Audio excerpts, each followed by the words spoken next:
안녕하세요. 오늘의 주요 뉴스를 스케치해드리는 HTC 뉴스캐치의 타프로입니다. 8월 6일 수요일, 오늘도 거품없이 신속하게 오늘의 미국 뉴스를 스케치해드리겠습니다. 먼저 헤드라인입니다. 트럼프 대통령이 푸틴과 젤렌스키와의 정상회담을 제안하며 전쟁 종식 구상을 본격화하고 있습니다. 트럼프가 2016년 대선 개입 관련 기밀 보고서를 공개하자 CIA는 정보망 붕괴를 우려하고 나섰습니다. 트럼프 행정부가 불법 이민 단속 강화를 위해 재난대응 요원을 아이스로 진출시켜 논란이 커지고 있습니다. 조지아 포트 스튜어트 기지에서 병사가 동료들에게 총격을 가해 5명이 다쳤고 용의자는 체포됐습니다.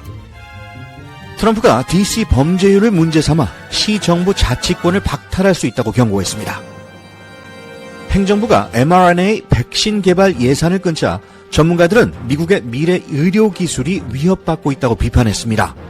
러시아산 석유 수입 문제로 트럼프가 인도에 보복 관세를 부과해 외교적 파장이 일고 있습니다. S&P 500과 나스닥이 기술주 반등으로 상승했고 원달러 환율은 1386.79원으로 안정적으로 마감됐습니다. 영국 의원이 자신을 AI로 복제해 민원 응대에 나섰지만 정치 회피와 소통 부재 논란이 일고 있습니다.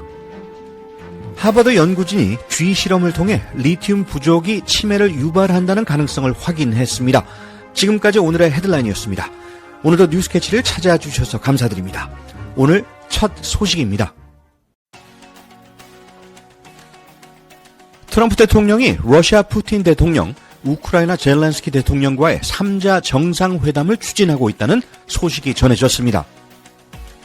뉴욕타임스는 이 회담이 다음 주쯤 열릴 가능성도 있다고 전했는데요. 이 내용 유미정 기자와 함께 자세히 알아보겠습니다. 유미정 기자, 트럼프 대통령이 이 회담을 공식 발표한 건가요? 공식 발표는 아니지만 트럼프 대통령이 유럽 정상들과의 전화회담에서 푸틴, 젤렌스키와의 3자 회담 계획을 직접 언급한 것으로 전해졌습니다. 특히 이 회담은 세 정상만 참여하는 방식이며 유럽 정상들은 배제될 예정이라고 알려졌습니다. 다소 파격적인 구상처럼 들리는데요. 젤렌스키 대통령은 이 회담 계획에 어떤 입장을 보였나요? 젤렌스키 대통령은 트럼프 대통령과 유럽 정상들이 함께한 전화통화에 직접 참여했습니다. 이후 성명을 통해 트럼프와 대화를 나눴다는 점을 확인했고 전쟁은 반드시 끝나야 하지만 단순한 종전이 아닌 정직한 종전이어야 한다는 점을 강조했습니다. 이는 유럽 정상들과 입장을 같이 한다는 뜻으로 해석됩니다. 그렇다면 푸틴 대통령과의 조율은 어디까지 진행된 걸까요? 푸틴 대통령의 명확한 입장은 아직 확인되지 않았습니다. 다만 트럼프 대통령은 SNS를 통해 푸틴과의 협의를 위해 스티브 위트코프 중동 특사를 러시아에 보냈고 이후 그 내용을 일부 유럽 동맹국들과 공유했다고 밝혔습니다. 아직 푸틴 대통령이 회담에 동의했는지는 알려지지 않았습니다. 지금으로선 회담이 실제로 열릴 수 있을지 불투명한 상황이네요. 트럼프 대통령의 메시지는 어떻게 해석되고 있습니까?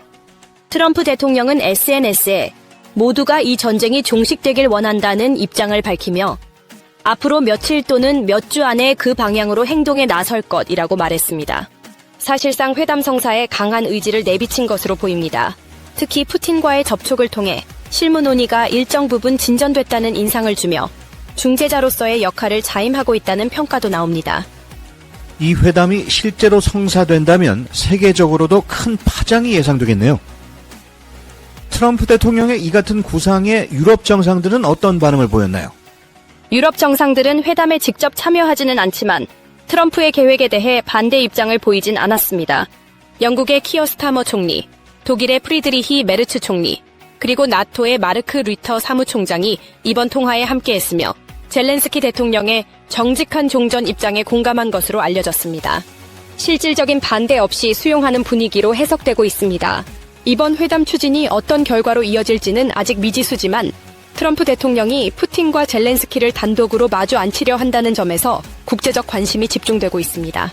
정치적 상징성과 외교적 판도에 큰 영향을 미칠 수 있기 때문입니다. HTC 뉴스캐치 유미정이었습니다. 회담이 실제 성사될지 또 어떤 결과를 낳을지 계속해서 지켜봐야 할 부분입니다. 잘 들었습니다. 유미정 기자. 도널드 트럼프 대통령이 2016년 대선 당시 러시아 개입과 관련된 기밀 보고서를 공개하도록 지시하면서 정보기관들과 충돌이 벌어졌습니다. 튤시 게버드 국가정보국장은 CIA의 반대를 무릅쓰고 이 보고서를 최소한만 수정한 채 공개했고, 이 과정은 백악관 승인하에 이루어졌습니다.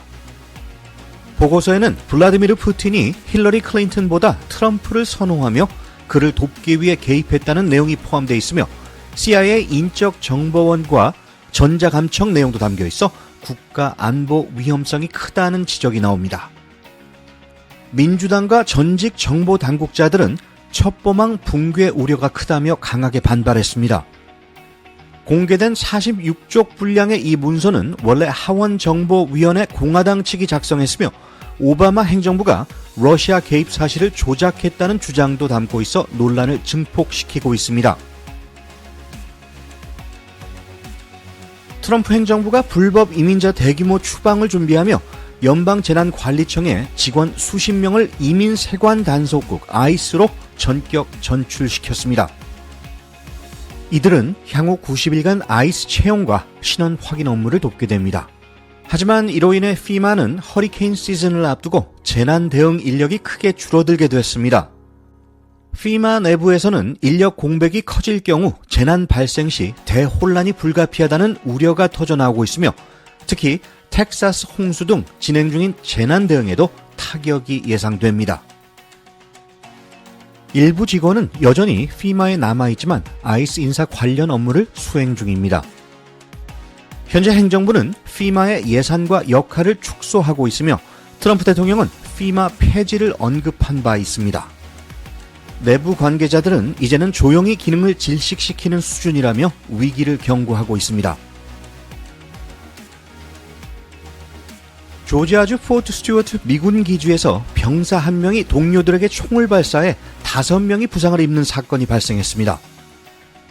용의자는 같은 군 소속 병사로 밝혀졌으며 범행 직후 체포됐습니다. 총격은 오전 10시 56분경 제2기갑 여단 단지에서 발생했고, 기지는 일시적으로 봉쇄됐다가 오후에 재개방됐습니다.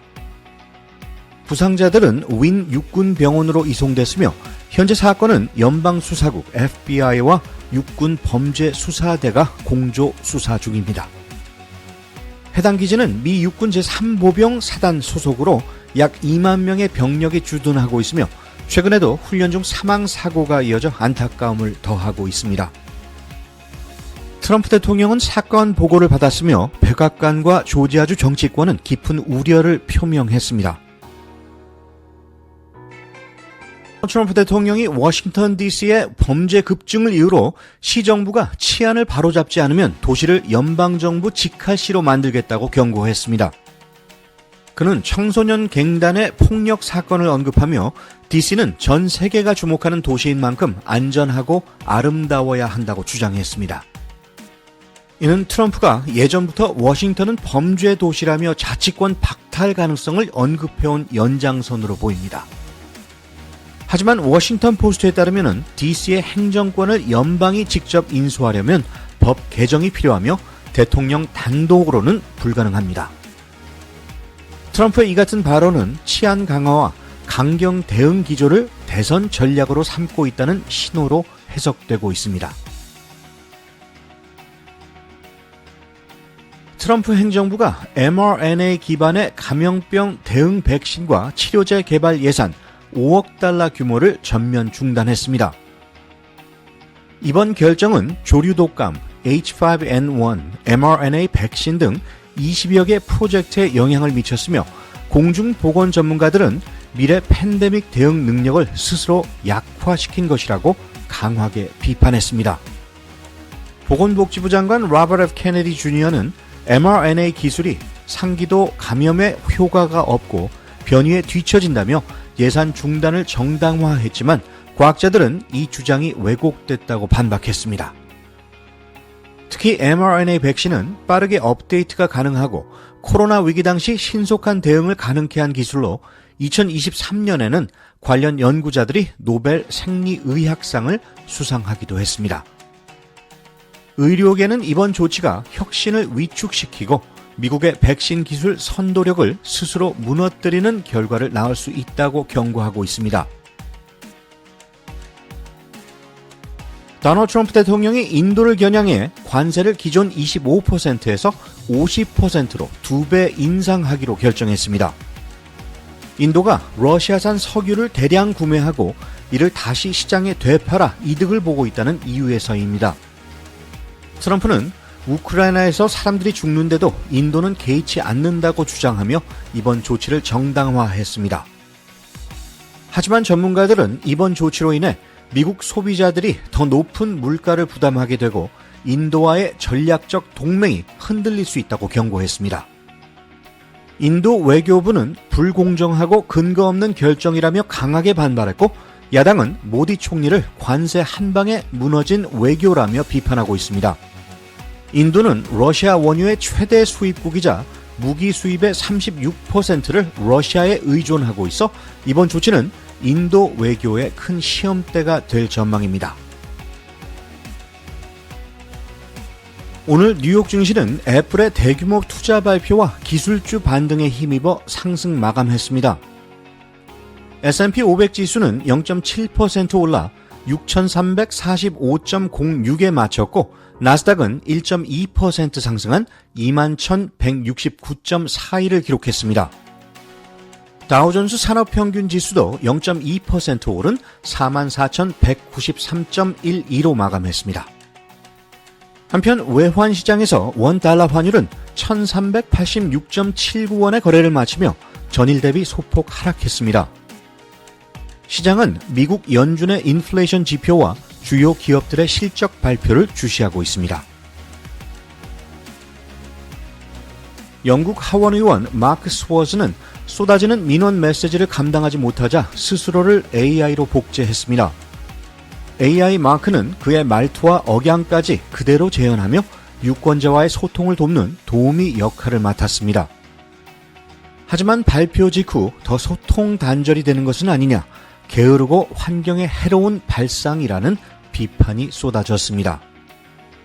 AI 마크는 직접 대면 소통을 대체하지 않는다고 밝혔지만 질문에 애매하거나 공허한 답변만 반복하며 실제 정치적 민감 이슈에는 침묵하거나 회피했습니다.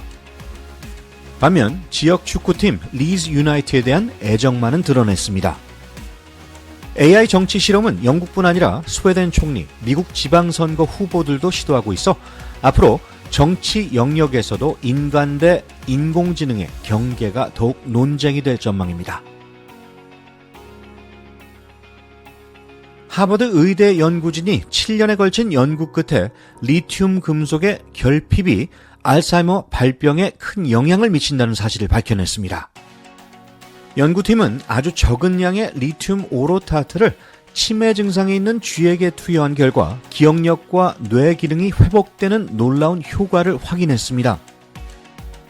이 결과는 세계적 과학저널 네이처에 발표되었습니다. 기존 리튬 치료제는 부작용 우려로 사용이 제한적이었지만 이번 연구에서는 뇌에 자연적으로 존재하는 수준의 리튬만으로도 효과를 입증해 임상시험 가능성에 대한 기대를 높이고 있습니다. 리튬은 뇌신경세포 연결, 마이엘린 형성, 노폐물 제거에 중요한 역할을 하며 이 기능이 약화되면은 알츠하이머 유발 단백질이 쌓이게 됩니다. 연구진은 아직 인간 대상 치료로 권장할 단계는 아니라고 선을 그었지만 전문가들은 알츠하이머 초기 진단과 예방, 치료의 결정적 단서가 될 수 있다며 큰 의미를 부여하고 있습니다. 네, 어떤 사람이 이런 말을 했네요. 오늘이란 신어야 할 신발과 같은 것이다 라고요. 오늘을 한번 잘 신어보시는 것이 어떻겠습니까? 뉴스캐치 오늘 소식은 여기까지입니다. 좋은 하루 되시기 바랍니다. 진행의 타프로였습니다.